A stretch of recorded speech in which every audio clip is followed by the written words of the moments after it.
Semasa mengandung, si ibu memerlukan nutrisi dan khasiat yang seimbang buat mereka sendiri dan juga bayi di dalam kandungan. Apabila mengandung, keperluan si ibu bagi suplemen dan juga vitamin akan meningkat. Oleh itu, bagi memenuhi keperluan ini adalah disarankan si ibu untuk mengambil vitamin ataupun suplemen tambahan. Nak tahu apakah vitamin atau suplemen yang sesuai diambil? Assalamualaikum warahmatullahi taala wabarakatuh. Anda bersama saya, Dr. Ikram.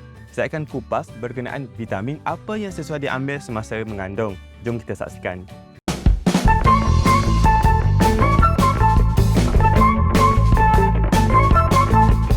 Kenapa perlu ambil suplemen semasa mengandung? Semasa mengandung, si ibu memerlukan nutrisi tambahan bagi mereka sendiri dan juga bayi di dalam kandungan.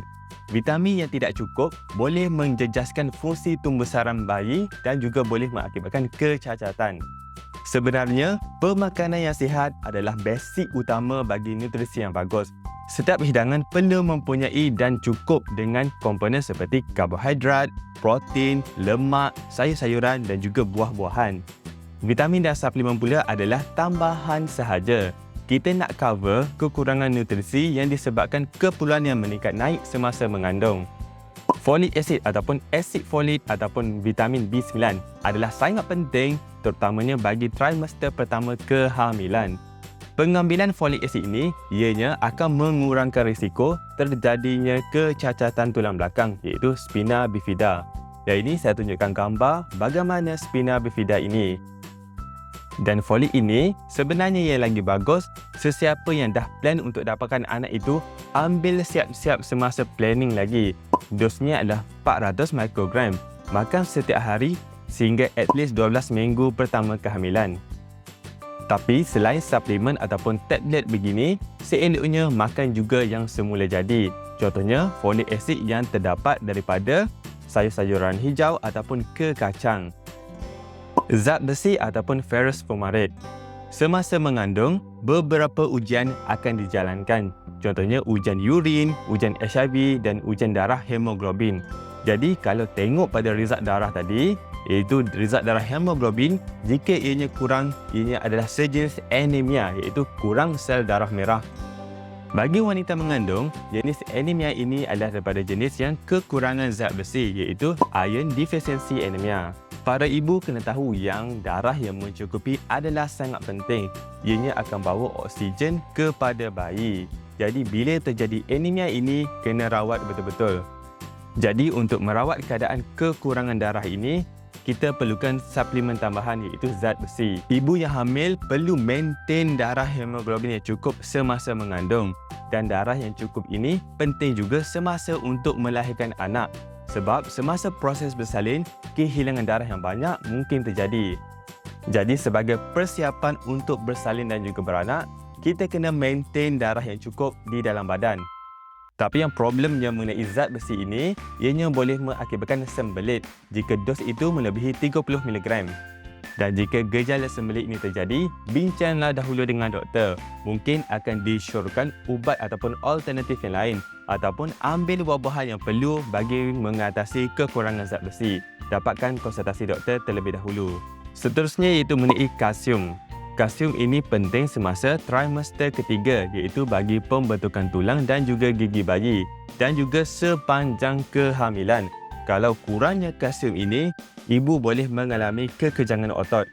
Biasanya, kalsium dicadangkan kepada ibu yang tidak dapat kalsium yang secukupnya daripada makanan mereka.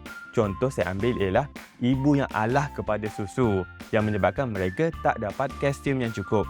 Dos yang dicadangkan bagi pengambilan kalsium ini adalah 1000 mg bagi wanita yang berumur 19 hingga 50 tahun.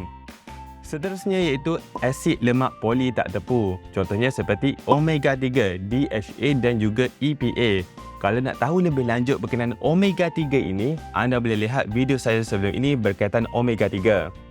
Omega 3 ini penting bagi ibu mengandung bagi pembentukan sistem otak dan juga sistem saraf bayi. Tapi hati-hati, walaupun ikan itu mempunyai kandungan omega 3 yang tinggi, tapi kandungan merkuri juga mungkin terdapat dalam ikan tersebut. Sebenarnya profil kesihatan pesakit adalah berbeza dan keperluan untuk mengambil omega 3 ini juga mungkin berbeza. Untuk omega 3 ini, dapatkan juga penerangan doktor semasa buku pink itu dibuat. Selanjutnya iaitu vitamin D. Vitamin D ini penting dalam sistem imun badan. Ianya akan maintain dan mengekalkan tulang dan gigi yang kuat dan membantu dalam pembahagian sel.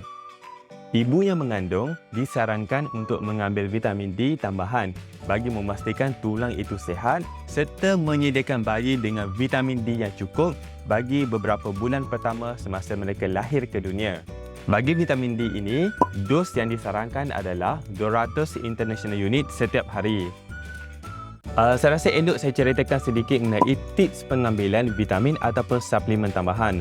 Okey, pertamanya, sebelum kita beli suplemen tersebut, tengok dahulu konten di belakang botol vitamin itu. Sama ada dos dan kandungan adalah tepat dan juga selamat. Kalau anda ada keraguan ke ataupun ada persoalan, tanya dahulu doktor ataupun ahli farmasi. Dan tanya sama ada perlu ke tak sebenarnya vitamin tersebut ataupun just ubah gaya hidup saja ataupun just ambil makanan ataupun makanan yang mengandungi zat yang cukup setiap hari.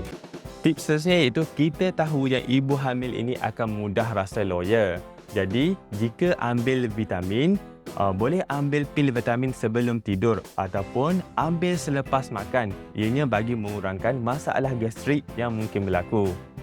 Bagi tips seterusnya ialah sebenarnya ada vitamin yang khas semasa kehamilan, sama ada multivitamin ataupun prenatal vitamin. Vitamin ini sepatutnya dan at least ada asid folit, zat besi, vitamin D dan juga kalsium. Tapi ada juga suplemen yang lain yang combine dengan vitamin lain. Contohnya ia combine dengan vitamin C, potasium, zinc dan juga vitamin E. Tapi harus diingat, multivitamin tadi tidak sepatutnya ada vitamin A daripada sumber haiwan.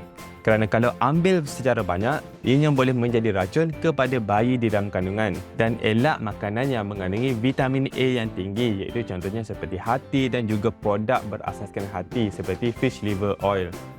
Tapi berbeza jika vitamin A tadi dari sumber tumbuhan, ia selamat untuk bayi. Apa-apa pun dapatkan nasihat doktor dahulu sebelum mengamalkan vitamin tertentu. Sekiranya anda rasa video ini bermanfaat dan berguna anda boleh subscribe dan juga like kepada video ini. Sekian, terima kasih. Assalamualaikum.